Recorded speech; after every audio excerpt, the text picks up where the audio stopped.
到这个画面，千万唔通真主动做鸟鼠仔屎。有民众来到美国小大卖场买苹果、买菱果，结果一个切开看到喷点一点一点，怀疑讲敢会是歹去。原来这是一粒一粒苹果，叫做蜜苹果。这唔是讲歹去的情形，这嘛唔是一款品种。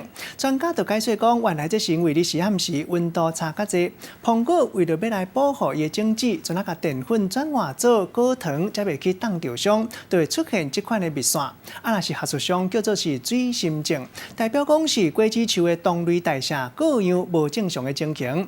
这款的苹果吃起来更加低，价效嘛更加悬。一刀切开，大部分的苹果拢是像安尼，干那中央的籽是乌乌的，其他的所在拢真水。不过有民众去美国式的卖场买苹果，切开来看，煞是安尼。籽的边仔出现一颗色较深、大细无同的斑，向向看到，佫叫是苹果歹去啊。不过其实这是苹果内底上好食的蜜苹果。白天气温高，它光合作用旺盛，结的糖分多，然后夜晚气温低呀。